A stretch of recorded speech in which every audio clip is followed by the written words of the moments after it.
Hey, welcome to another Friday Fireside Chat. And as you saw from the title, this absolutely disgusted me. It depresses me. It angers me.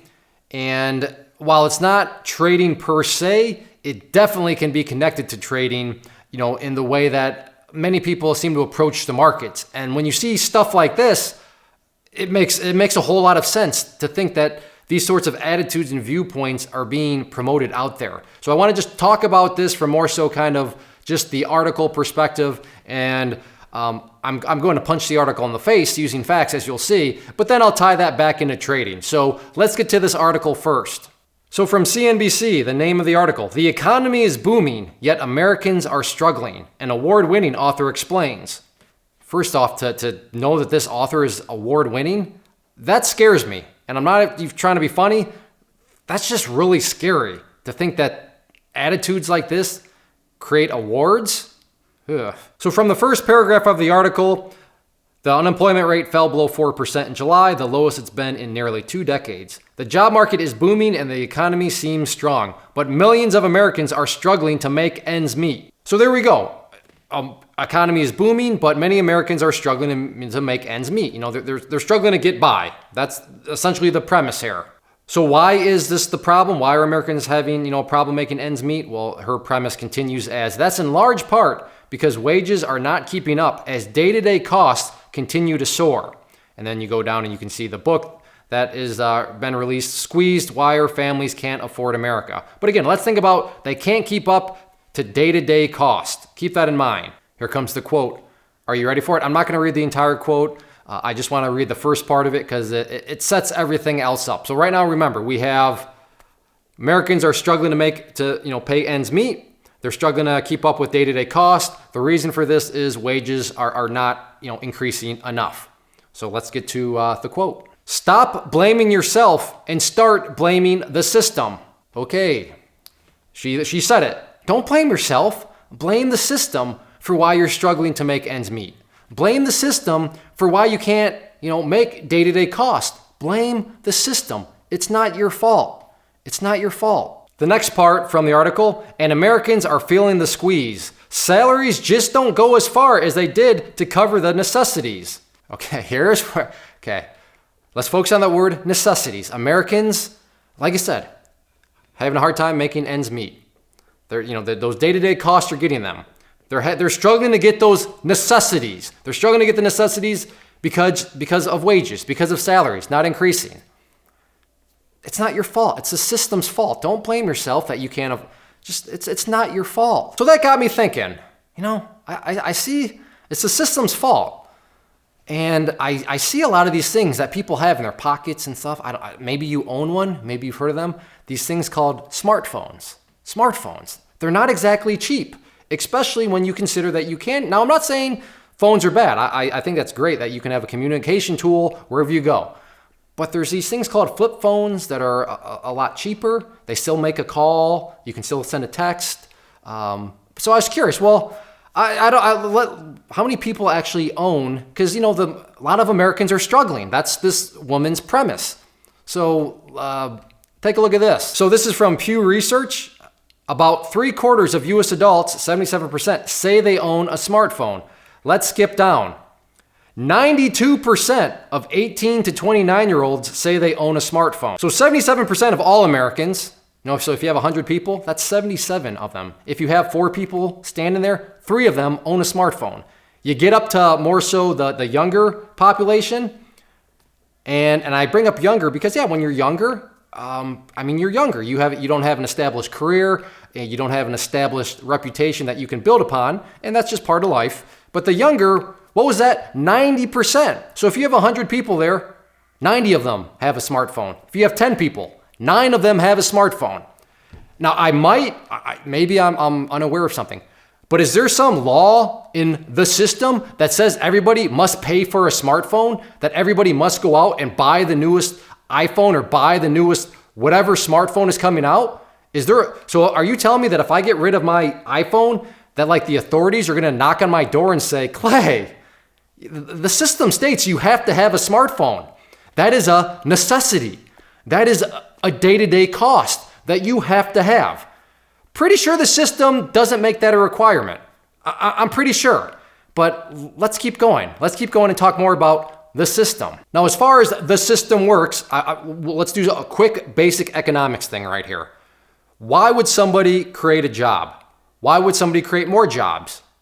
Well, that's going to, Clay, I mean, if your business is successful, then you're going to create jobs. Exactly. What makes your business successful?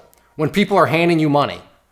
Doesn't matter what you're selling, whether it's a product or service, but if a bunch of people are handing you money, that means your business is doing well. That means you must have a lot of people that demand your business. So in order to keep up with that demand, what? Well, you need to hire more people because you're getting so much cash. I'm getting overwhelmed. I need people to help me with all this. So let's hire more people. Do you follow that logic? You know, like I said, economics 101, business 101. When a business is being paid a lot, that implies they're growing. And when they're growing, they need to hire more people. So with that logic being understood and agreed upon, recently there was a new jobs report that came out for the previous month. So this is all very relevant. This is not me like cherry picking something from 1932. This is very, very relevant. And the jobs report came out. I'm not going to bore you, but all a jobs report is the government saying, hey, the economy expanded in jobs or the economy shrunk in jobs. And inside of that is here's where jobs either expanded or here are the types of job sectors that, jobs shrunk in. So let's get to this very recent jobs report of where job growth came from. So from CNBC, we have up at the top there, July jobs 1 month net change. Do you happen to notice what number 2 on that list is in terms of job growth, net change? Leisure and hospitality. Leisure and hospitality, second biggest growth, meaning people are giving money to those areas and those companies need to keep hiring people to grow. So second biggest. What is leisure and hospitality? From that same article, leisure and hospitality also posted a strong month, adding to the sector's solid gains in May and June. So keep that in mind. It's already been growing in May and June, and then in July, it got 40,000 more jobs. This industry includes jobs such as performing arts, spectator sports, museums, and food services, aka restaurants. Okay, I'm not trying to misquote anybody, but let's go back. Ends meet, day-to-day cost, necessities.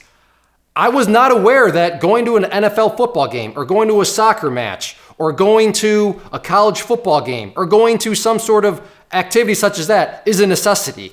I was not aware of that. I mean, I didn't know that people would have severe problems if they can't go hit up the museum. I was not aware that you will die of starvation if you can't go experience food services. Again, restaurants. I didn't know that was a necessity. I'm pretty sure that there's no, again, correct me if I'm wrong. Is there a law in the system that says you have to eat at a restaurant? You have to go to sporting events. You have to go to museums. You have to go to something that, I'm pretty sure there's no laws in the system that require you to spend your money on that stuff. But yeah, apparently if that job sector is growing, that's where a lot of people are spending their money. So that brings me full circle. Is it the system's fault? Or are these people just spending money on stuff they don't need? What is being defined as a necessity? Because the data tells me that apparently a lot of people think that going out to restaurants and smartphones are a necessity. I don't think so. So I don't think it's a wage problem. I think it's a spending problem. Am I being illogical? Like I said, I'm not just pulling this stuff out of thin air. If a great indicator, if you could go say, Clay, look, no, you're wrong. Look at the jobs report. Look at where all the jobs are shrinking, leisure and hospitality. That tells you that people they can't go out and spend money on that stuff because their wages aren't supporting it.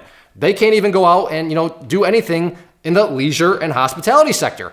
If you were to be able to do that, I'd be like, ooh, judge, I surrender. I'd get out my white flag. That's true. People are literally not spending their money on that stuff because, they can barely afford the necessities. So if they can barely afford the necessities, how would they ever go and spend for leisure and hospitality? Waving the white flag. That's not the case, though. Number 2, leisure and hospitality, growing.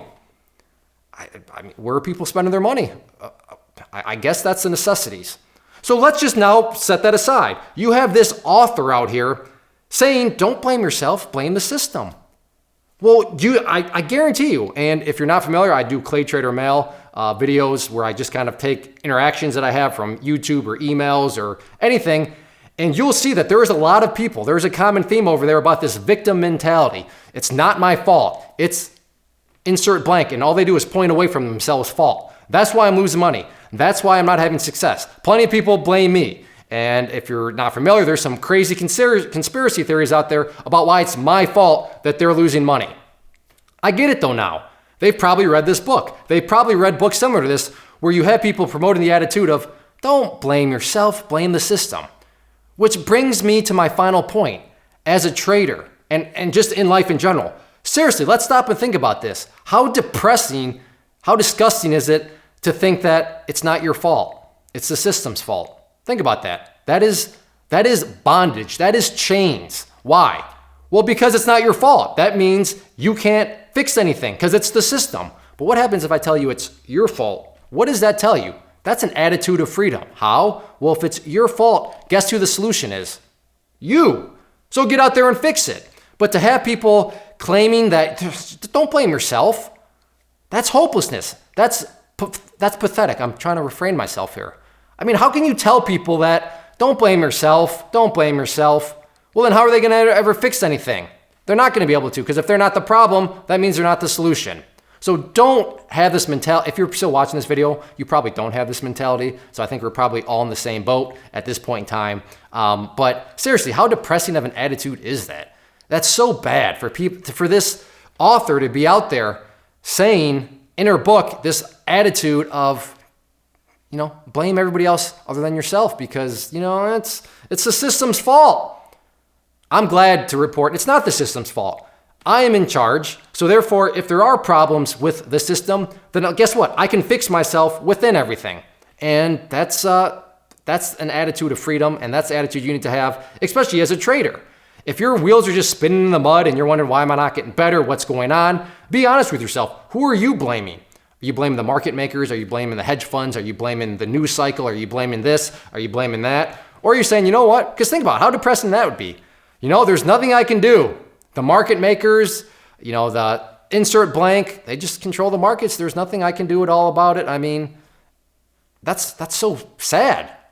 But if you can say, you know what? It's the person in the mayor's fault. Good. Well, that means it's the person in the mirror is also the solution. So get out there and fix it. So don't let this sort of attitude that floats around all the time in the media. But like I said, this quote was just so blatant. Stop blaming yourself. Blame the system. Yeah. Don't fall into the trap. Please don't be brainwashed. It's an attitude. It's a perspective of hopelessness. And you are not going to have success in the markets with a hopeless attitude such as this.